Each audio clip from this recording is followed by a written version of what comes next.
Okay. Hello everyone. Long awaited video. Sorry, my tripod's being weird.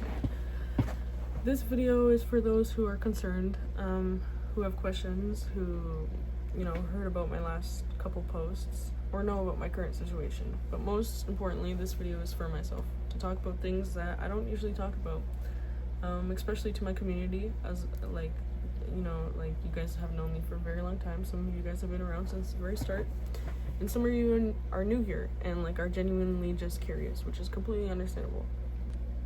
I've made this video probably 8 times. Each video I'm talking about completely different things, and I don't even know where to start with this.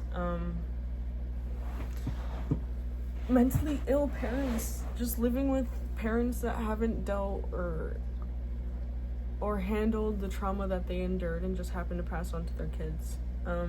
And growing up, basically unprotected, no guidance, neglected, and just feral because you don't have the support and guidance you need from your parents. My dad wasn't there, really, ever, and when he was, it was very abusive and etc. My mom, she was there, but emotionally, no, she's completely detached. I feel like my entire life I've been searching for an answer to justify why my parents are the way they are, and I feel like I sympathize for them, which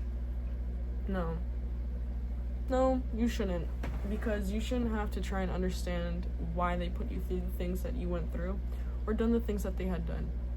You shouldn't have done that, and you shouldn't do that, because at the end of the day, you were a child, and it doesn't matter what age you are.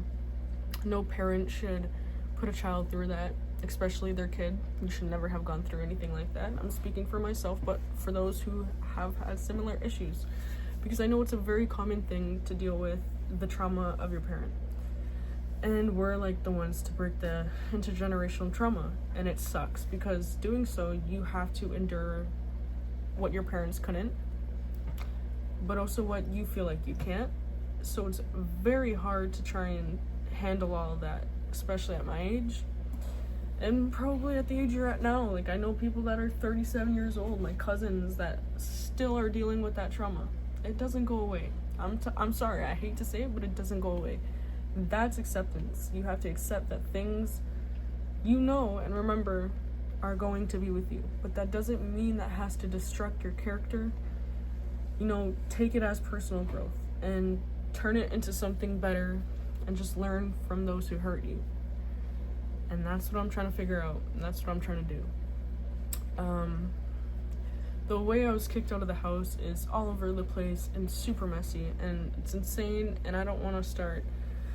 Every time I start talking about it, it just spirals off. So it's just, my mom's just not mentally there. She's just, I don't want to bash her, but she's not there. She's not there, and she hasn't been there for a very long time.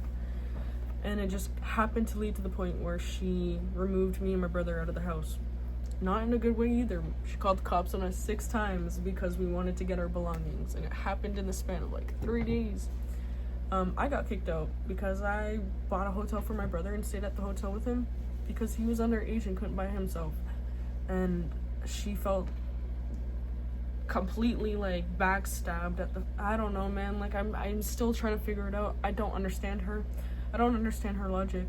She's a very manipulative, two-faced woman. She's a narcissist, and she just believes everything she puts in her mind. She fantasizes about a life that doesn't exist, and it's what are you doing? So I don't know. I can't even speak about my mom because that's not for me to speak about, because I still don't understand her, and I'm 19 years old and I have never understood my mom, and I don't think I ever will. And we're not in contact anymore. I can't even tell you why. I speak up about things that hurt me, and she takes it in the worst ways ever. But she doesn't even understand the things and trauma that she has put me through, so it's just whatever, man. It's a done deal. I've been there before with my father. I'm not in contact with him. I know I can do it independently, but it just sucks the way that things have happened.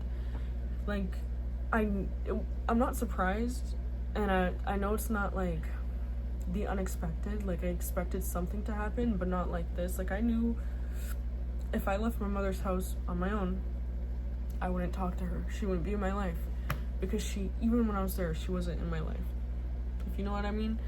So it's just how it happened that was just really unfortunate, and how we ended off on bad terms. I don't really want to be the one to come to peace with my mother. I don't feel like I should do that.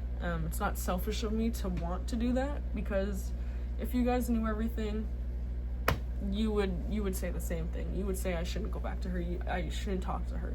And I don't want to. And I know it's out of the book for me to go back to her house. I don't want to go back to her house. It is horrible there.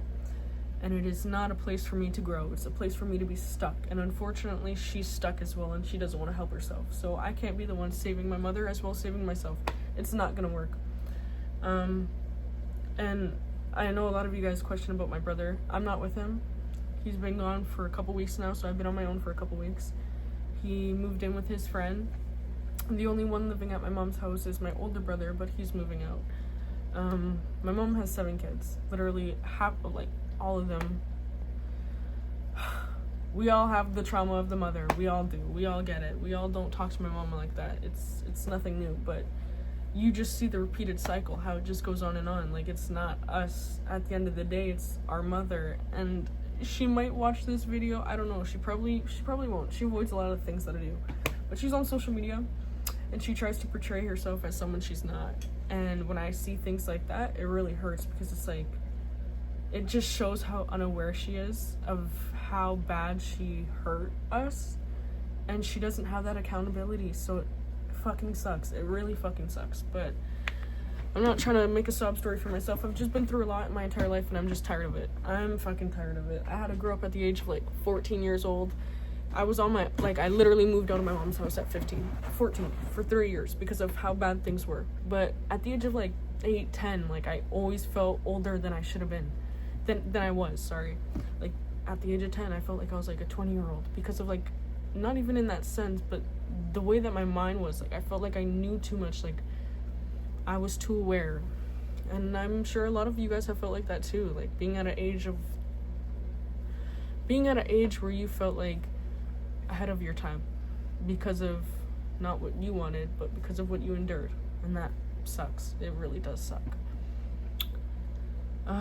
Yeah, I don't know. I'm just frustrated, but also, then again, I feel a little bit more free, because I know that at the end of the day, you only have yourself, and independence is key. And I don't want to say I was codependent on them, but I feel like I was holding on to a little bit of, like, hope that things would change, but no. And now I have to deal with it all on my own. That envy of what could have been, and then the envy of seeing people my age, or just people in general with good families. Like, it just hurts, but I'm not gonna take that hurt and project it onto other people. Like, that is strictly on myself. And I know that I have projected my hurt onto a lot of people, especially ones that I care about. But acceptance is key. Acknowledging the fact that you're aware of everything that had happened to you is the base key. Like, it just helps. It just helps with everything. So now I'm just on my healing journey, and I have been, like, staying at multiple people's places, like, just couch hopping. And then now I've just moved 7 hours away from my hometown. I don't know, man. It's crazy, but I'm just hoping for good change and progress, and I know it will come. And the good news is I got accepted to an apartment, which is really exciting. But then again, it's super it makes me very anxious, and I'm super nervous because that, like, I feel like I've always been independent, but, like, being independent in a place that you're unaware of, and, like, I don't know. I'm not really nervous anymore, I feel. I think it's just what happens is, like, happens. Like, expect the unexpected, to be honest. But it's just weird, because I don't know how I'm gonna start from ground zero, because I literally have nothing but some clothes there, and a bag there, and a bag of plants, like fake plants, like one hanging up there. This is not my place. I'm staying with someone, but yeah, I get my apartment September 1st, so there's gonna be a huge journey of, like, I don't know, guys. It's the unexpected. It's the unknown. I don't know how it's gonna go. And getting stuff, like, trying to make a space that's, like, for me is exciting, but then again, it's scary, because it's like, fuck, I don't know. I've had very countless sleepless nights where it's just all hit me, but I've accepted it for what it is, and I'm not just gonna ponder on my past and try and figure that out, because I can't do it. I think I'm just scared of, like, not even the responsibility part, just making a place that's gonna be comfortable for me. Especially living in Canada, this economy fucking sucks. But it's okay. I'll figure it out one day at a time, and I'm excited to take you guys on my journey with me.